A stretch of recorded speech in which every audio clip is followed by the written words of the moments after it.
welcome to Hermetic Journeys. Good to see everybody. Thank you so very much for tuning in. Really appreciate everybody who watches, and hello to new subscribers. Great to meet you. I hope you like this. So we're going to look at water, obviously, is our theme for this video, and its role in many things. Okay, we're going to look at water's role in alchemy, in alchemical experiments, specifically distillation.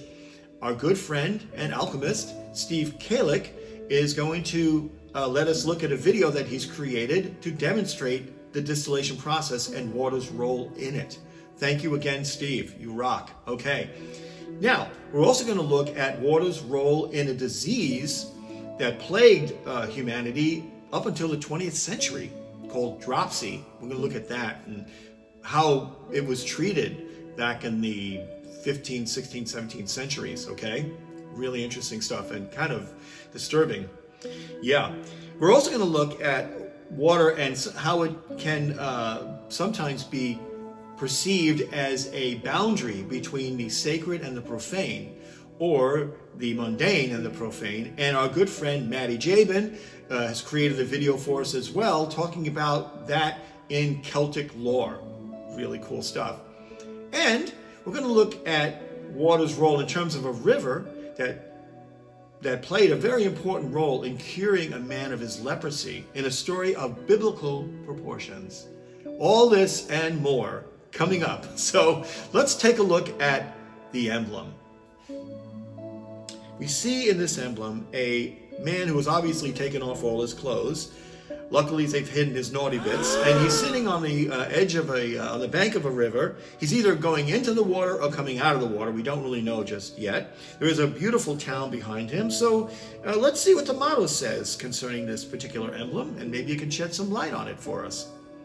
The ore of the philosophers is dropsical and wants to be washed 7 times in the river, just as Naaman, the leper, washed in the Jordan.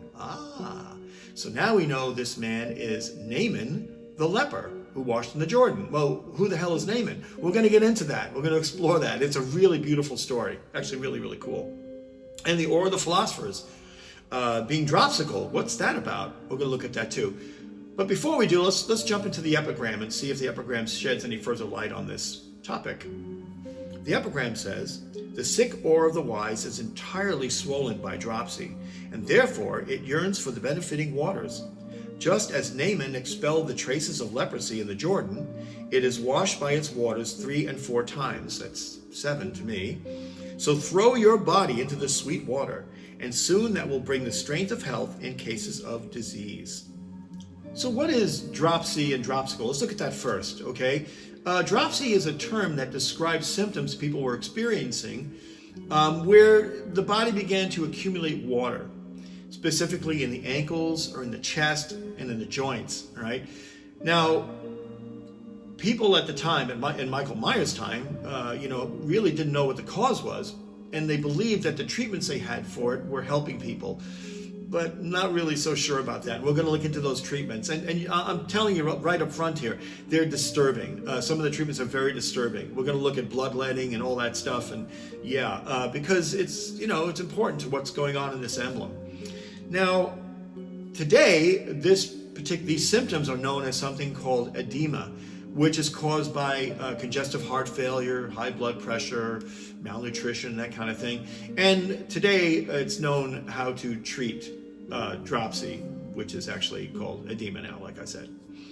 So, how did people treat it back in Michael Myers' time? Well, he talks about some experimental treatments, but he also is talking about dropsy or excess water in the alchemical experiments, specifically distillation. Okay, and in this first excerpt we're going to read from the discourse, he mentions that first, and then he talks about dropsy in the human body. Okay, so let's take a look at that.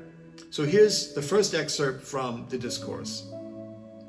"So likewise, the philosopher's brass, or philosopher's stone, laboring under the disease of a dropsy, should be freed from it." Okay, so obviously in the process of creating the philosopher's stone, there's some water involved, some excess water that needs to be removed from the process. And you'll see in Steve's video how that happens, and it's really, really cool, right?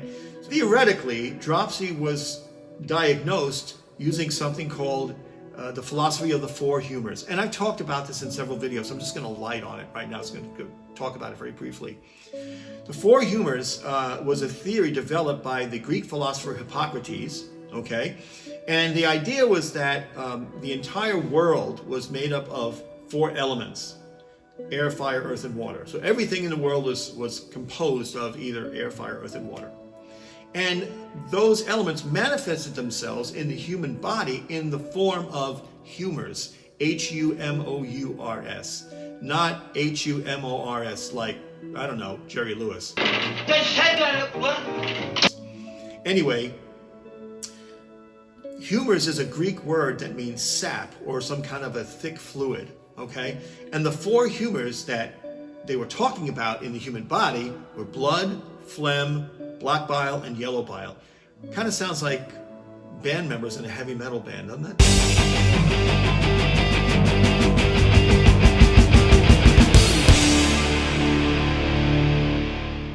So essentially what's going on is if you had an imbalance of one of these fluids in your body, that would cause illness. And not only would it cause illness, but it would also affect your personality. So these temperaments, okay, were also part of this. To give you an example, if you had a fever, okay, your physician would examine you and say you were choleric, or you're hot, you've got too much blood in your system. So they would recommend bloodletting, okay? And interestingly, physicians at that time did not do surgery, all right? That was below them. That was left to a different occupation, which we're going to discuss shortly. Very interesting. So, how is dropsy cured? Well, to answer that question, we have to take a little field trip to a barber shop.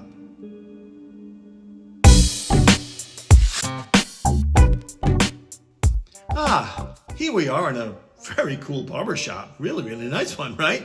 I mean, although I haven't frequented a barber shop in, well, I don't know, a long time, they are very important places. They were even more important in the Middle Ages. Let's say, for instance, you were a person who lived in Michael Myers' time, okay, the 1600s, and you were experiencing the symptoms of dropsy. You know, you would go see a physician like Dr. Michael Meyer, and you would say, "Oh, Dr. Meyer, dost thou find it in thine heart to help me, as I am suffering from a twitchy swelling in my limbs and joints, and I find myself knackered all day? What doest I? If this continues, I shan't be able to attend the jousting contest on the morrow." It would appear, dear boy, you suffer from a rather common malady known as the dropsy. The dropsy? Oh dear, that doesn't sound good.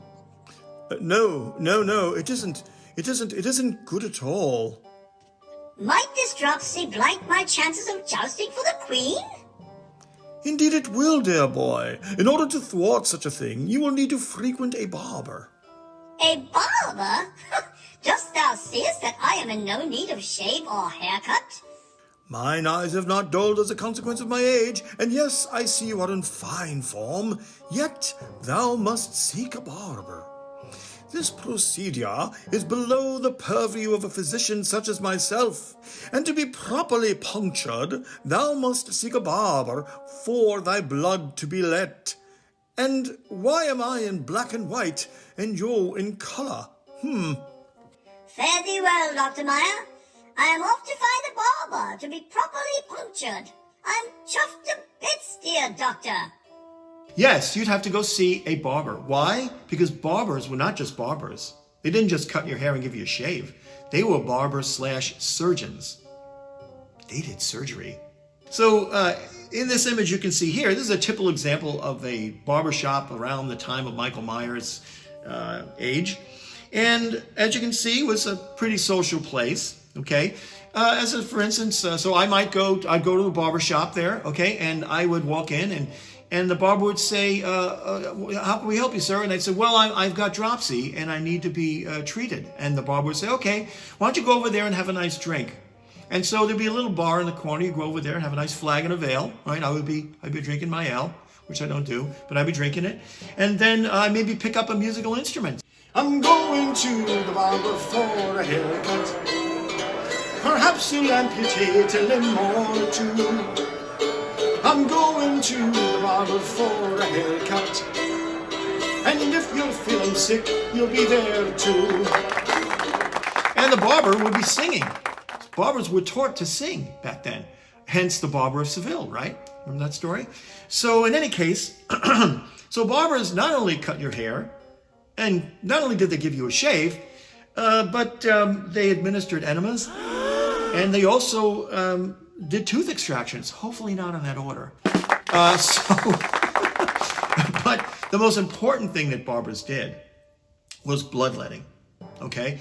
Now remember we talked about, just before, we talked about the four humors and how the treatments for the four humors were administered. So how did barbers do this? Well, here are the tools of the trade. In this image you can see.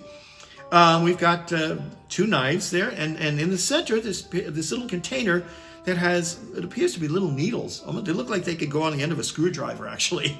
All right, well, those are the components that they would use to poke you, to get your blood going there. After they poked you and the blood began to drain, they would bring out something called a bleeding bowl, this is an image of a bleeding bowl, and you can see there are demarcations within the bleeding bowl that tell the barber how much blood is being drained, okay? And depending on your symptom would determine, the barber would say, okay, well, we need to drain, 2 pints of blood because you have, I don't know, a cough.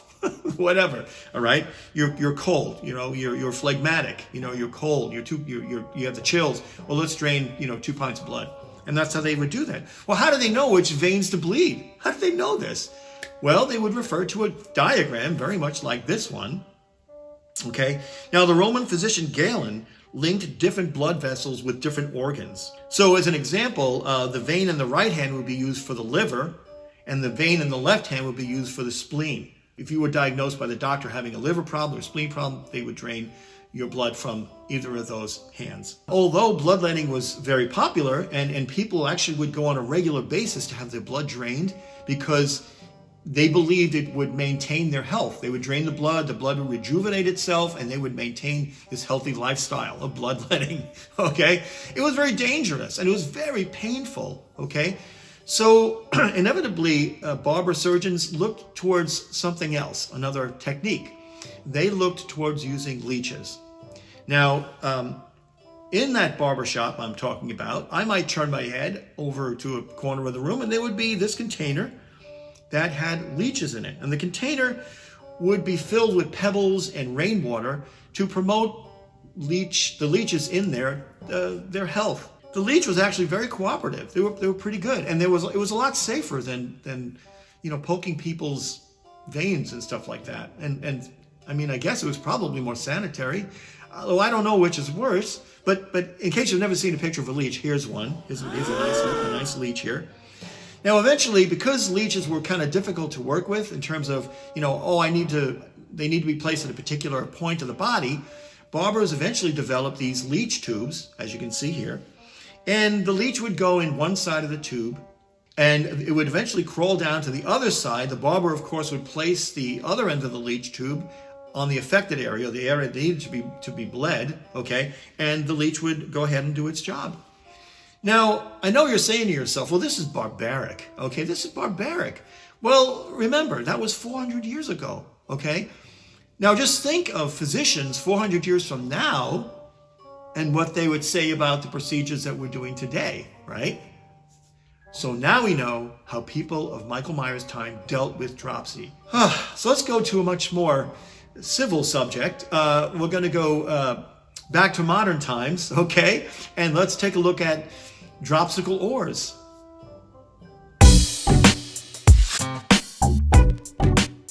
So let's revisit the motto, right? The ore of the philosophers is dropsical. Well, what does that mean? Well, we know what dropsical means. I mean, we're well versed in the realm of dropsy. We're dropsy folks. So what about the ore of the philosophers? Well, the philosophers, as we know from previous emblems, the philosophers are the alchemists, right? And of course, an ore is like a chocolate chip cookie, right? what is the purpose of a chocolate chip cookies? It's to deliver the chocolate chips to our tummies. And I mean, who doesn't love chocolate chips, right? I mean, oh my goodness, I can't think of anybody who doesn't love chocolate chips, right? So, if we could, we'd pull those chocolate chips right out of the cookie. Well, that's what's going on. An ore is a natural sediment or rock that contains valuable minerals that we need to extract. In most cases, those minerals are extracted through smelting or grinding and crushing, that kind of thing. But in some cases, like in the case of mercury and zinc, ores are distilled. Distillation is used to retrieve those items from the ore, okay? Now, to show you how critically important distillation is in the alchemical process, we're going to watch a video by Steve in a few moments. But to also demonstrate to you how critically important distillation is in your everyday life, and you may not even be aware of this, I wasn't until I started doing this research, right? We wouldn't be able to get around if it weren't for distillation, okay? And in order for me to demonstrate that to you, we're going to take another little field trip to the deserts of the Middle East. I might have to change my clothes. It's pretty hot there.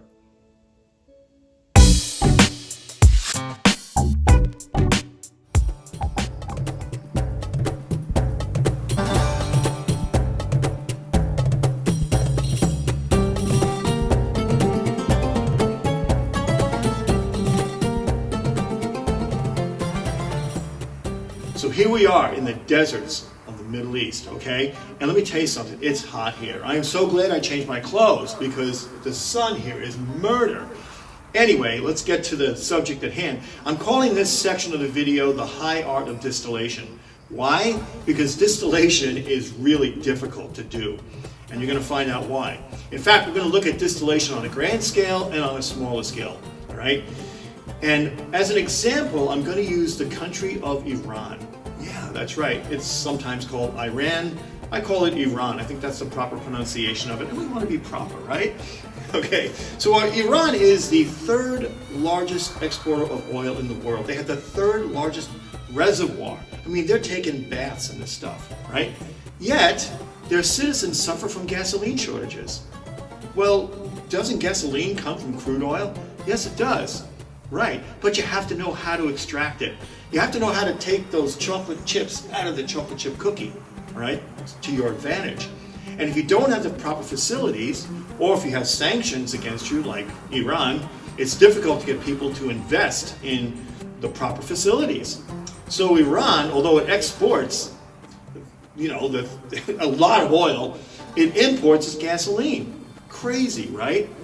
Distillation is all about knowing the boiling point of the substances you're working with.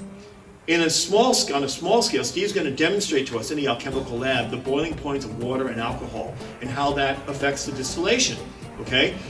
On a large scale, we're going to look at something called fractional distillation.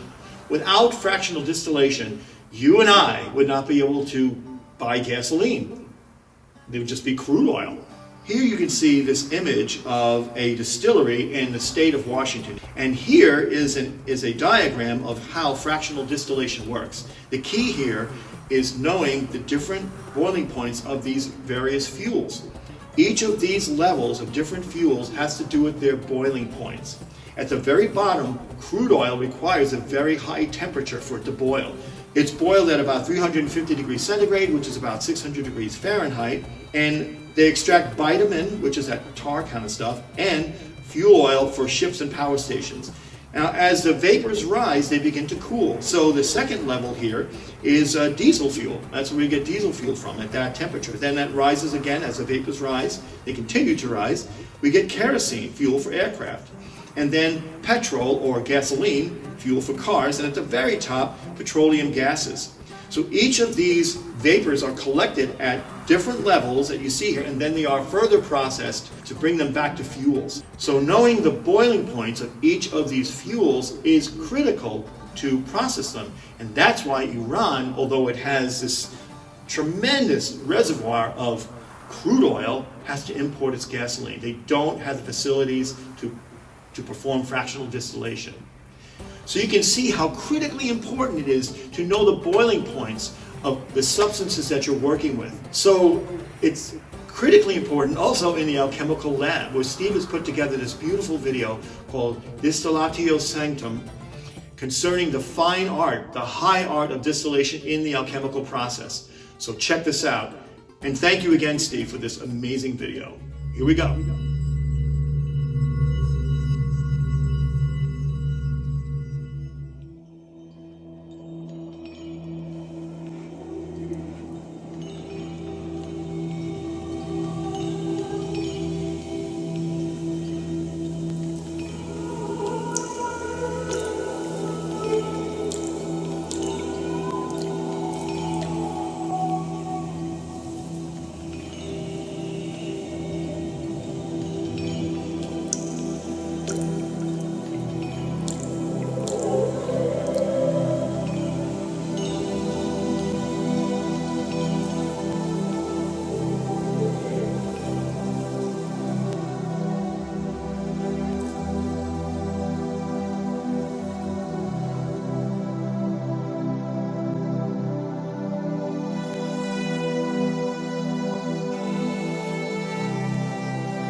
Thank you, Steve, for that beautiful video.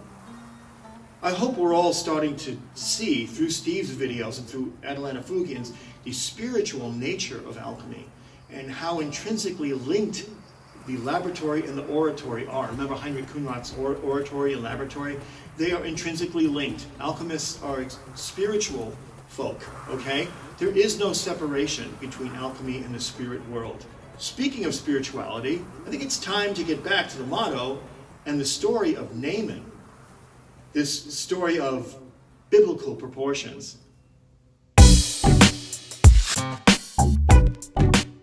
And so in this last part, we end where we began, with water. And I'd like to start out this last part with a video from our good friend Maddi Jabin. Thank you, Maddi, as always. Really cool stuff. So I'll shut up and I'll let Maddi tell us all about it.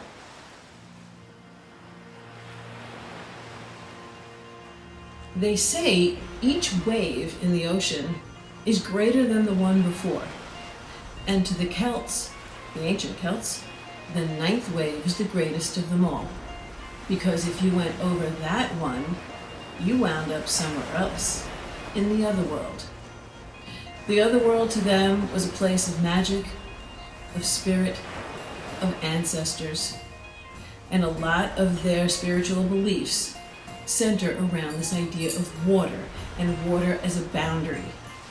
That thin veil, that barrier between the here and now and the other. So rivers were very important to them. It was typical in Gaul for a temple to be found at the source of a river, and the river was named after and associated with a goddess. Her power was reflected in this river. If you take a place like Glastonbury, which is considered one of the modern day places that are associated with the island of Avalon, Avalon wasn't actually an island, but it was surrounded at one time almost completely. It was a peninsula, and there was a river that still bounds it there.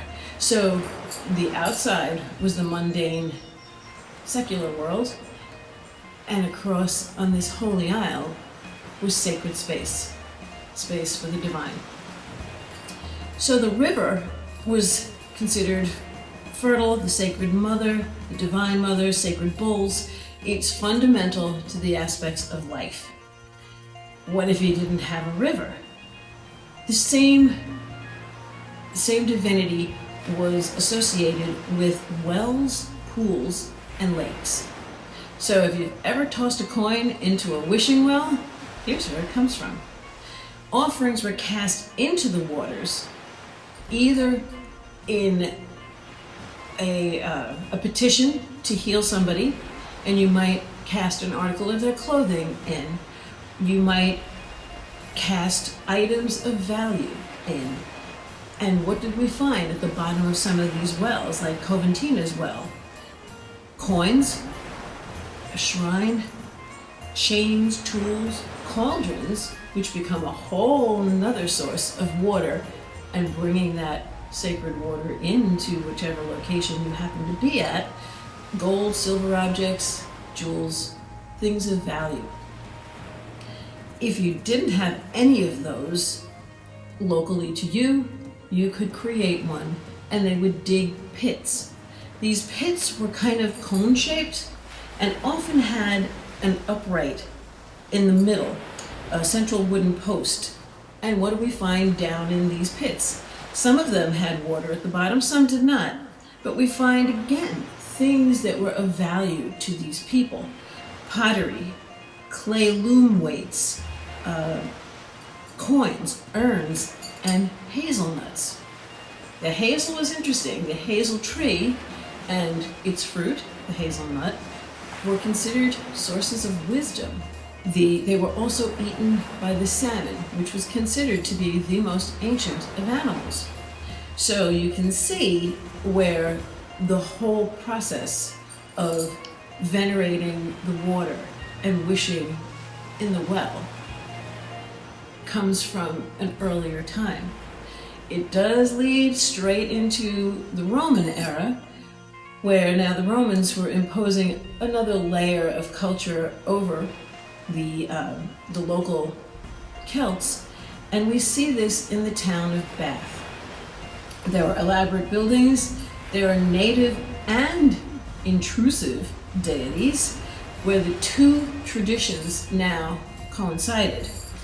The goddess Sulis gave her name to Aquasulis, and she is equated with the Roman Minerva in her therapeutic capacity. So waters, again, healing waters, divine waters. So a sacred boundary. The next time you go skipping waves at the beach or decide to make a wish in a wishing well, you might give a thought to that. Thank you, Maddi, for that excellent video. That was really cool. I had no idea the whole wishing well thing and boundaries and sacred and the profane. It's so interesting. Thanks again, Maddi. Always appreciate your wonderful input. Speaking of rivers and boundaries, back to the epigram, I want to kind of review just a little bit and then jump into the story of Naaman, okay? So the epigram, once again, says, the sick or of the wise is entirely swollen by dropsy. Well, we know what that means now. And therefore, it yearns for the benefiting waters. And we know what that means in terms of distillation. Just as Naaman expelled the traces of leprosy in the Jordan, it is washed by its waters 3 and 4 times. So throw your body into the sweet water, and soon that will bring the strength of health in cases of disease. So let's talk about Naaman. Well, Naaman was a biblical personage, okay, from 2 Kings, verses 5 through 26, I believe. In any case, he was a Syrian general. And really, really cool story. But before we launch into that story, I want to just mention something that's of great importance, again, having to do with water, is the Jordan River, right? Because Michael Meyer mentions the Jordan River. So the Jordan River was a sacred river. Why? Because when the Israelites crossed over it, they entered the Holy Land. So that river represented the boundary between the profane, wandering in the desert for 40 years, to the sacred, Israel, the land of milk and honey. Okay? So that river, the Jordan River, is very, very important to Judaism, right?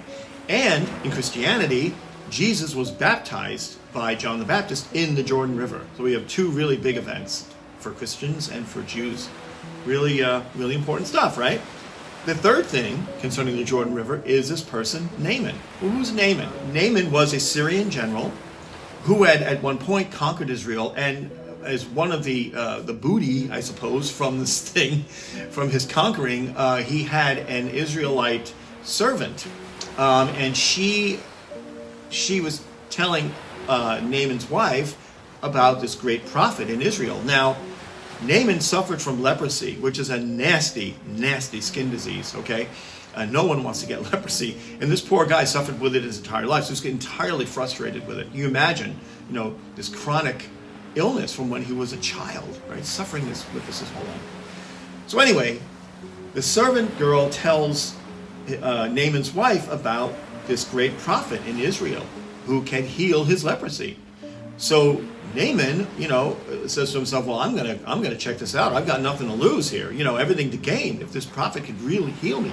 So he goes to the king of Syria and has him write a letter of recommendation to the king of Israel, right? Saying, this is Naaman, he's a good man. We tell that you can heal him of his leprosy. Please do so as soon as possible, because he's pretty miserable.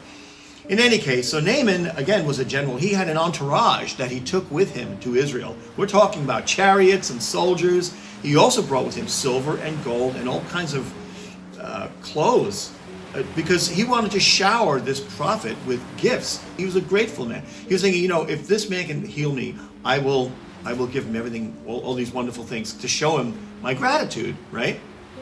So he goes to the king of Israel. He arrives with his entourage and hands the king of Israel this letter.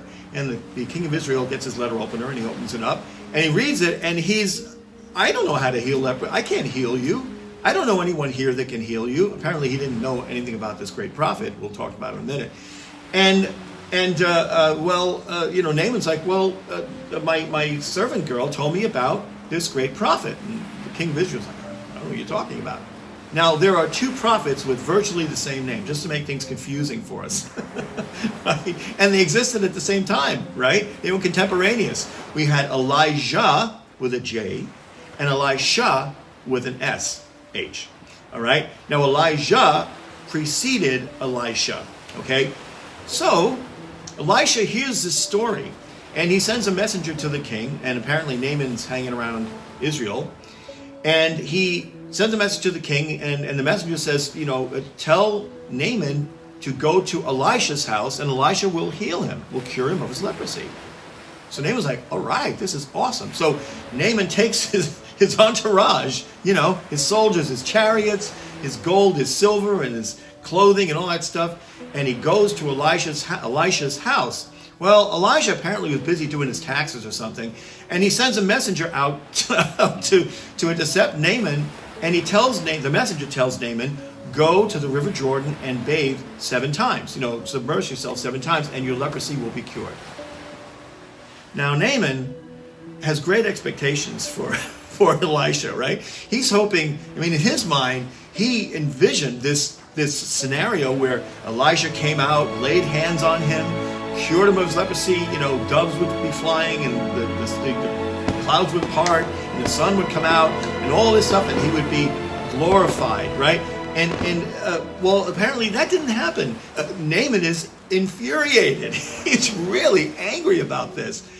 So he storms off, right? He's so angry. He's beside himself. Naaman's servants are wiser than he, apparently.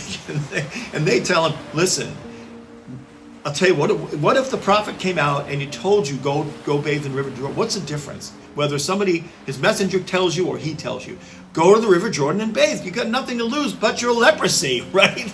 You have nothing to lose. So apparently Naaman considers this and he cools off a little bit and he goes, okay, I'm going to do this. So he goes down to the River Jordan. He takes off his clothes. He goes in the river, all right? He submerses himself. Each time he submerses himself, the leprosy begins to leave his body. And he is astonished, and so grateful. And now he realizes that the God of Israel is greater than his gods, right? Because he was cured by the God of Israel, okay? So he goes back to Elisha's house. And here's a lovely painting of Naaman offering Elisha all of these beautiful the clothes and the money and all this stuff. And Elijah has turned his back and said, I cannot accept this. And Elijah says, I can't accept this because this was God's miracle, not mine. I just told you, I was a messenger. I just told you to go down to the River Jordan, right? So he's a very grateful man. And that is the emblem. That's what we're looking at here, all right? We are looking at Naaman coming out of the River Jordan, cured of his leprosy. Essentially, he went through a baptism because he ran back to Elisha and said to him, apparently, your God is the true God. I mean, this was a profound spiritual revelation to Naaman, okay, who worshiped the gods of the Syrians. In Maddi's video, discussing rivers as a boundary between the sacred and the profane, well, that's exactly what happened. The Jordan River represented that boundary. That's what we're looking at here. I think it's beautifully expressed here in that emblem. And I just love this emblem. It's so nice. I know this sounds like a Bible study class, but it's this Michael Myers book takes us to places that we never would expect we would go, right? I mean, this is really cool. I didn't know it. I heard the name Naaman. I didn't know the story. And now we know the story. It's a really cool story, isn't it? I love it.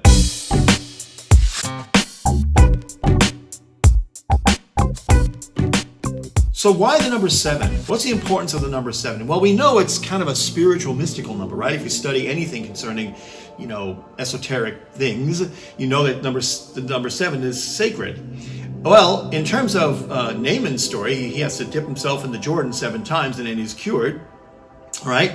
And in many alchemical texts, you'll find that during the distillation process, when an alchemist is distilling something, they'll say it would be recommended that they distill something 7 times. And Michael Meyer gives us a clue concerning this in our final excerpt from the Discourse. And this is a text taken from Aurora Consurgens, which is another alchemical manuscript. And here's what it says. Does not the Holy Writ say, the Holy Writ are the scriptures, right? Wash yourselves in him. And to Naaman the Syrian it was said, go and wash 7 times in the Jordan, and you will be clean. For there is one baptism for the ablution of sins, as faith and the prophet testify. He who has ears to hear, let him hear what the Holy Spirit of the doctrine says to the sons of science. The sons of science are the alchemists. About the strength of the 7-fold Spirit, with which the whole Scripture is filled, and which the philosophers indicate by the following words. Distill 7 times, and you will have obtained a separation of the ruinous moisture. So there we have it, okay? So the number 7, or the 7 spirits that are mentioned in here are, the 7 spirits is a concept taken from the book of Isaiah.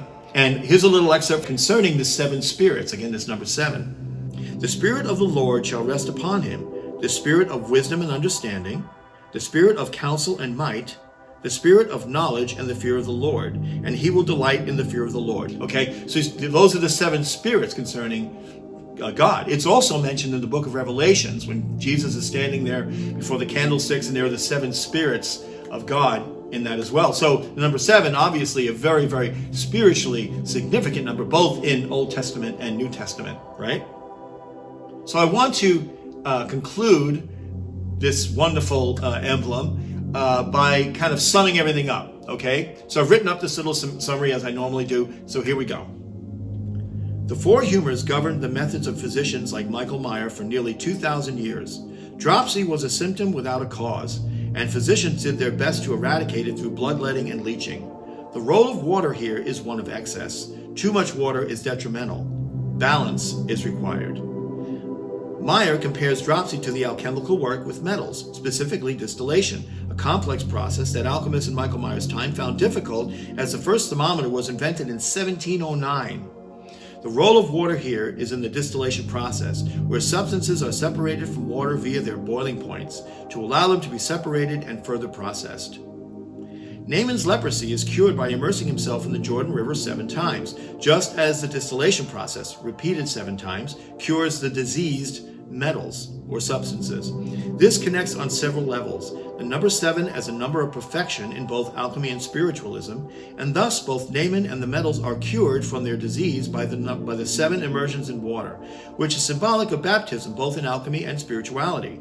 Naaman's baptism in the River Jordan is akin to the baptism of metals in the alchemical process. The role of water here is in healing and acting as a gateway from the profane to the sacred in both alchemy and spirituality. And there we have it. Emblem number 13. What an emblem, huh? Oh my goodness. It took us places, that I never thought we would go. And I hope you enjoyed it. So please stay tuned next time for Emblem 14, which is a very, very cool emblem. They're all really, really cool, right? And thank you for watching. Thanks for sticking with us. Thank you, Maddi, and thank you, Steve, for your contributions. I truly appreciate it. You guys rock. And thank you for watching, everybody. Have a wonderful, safe journey. I'm going to the barber for a haircut. Perhaps he'll amputate a little more.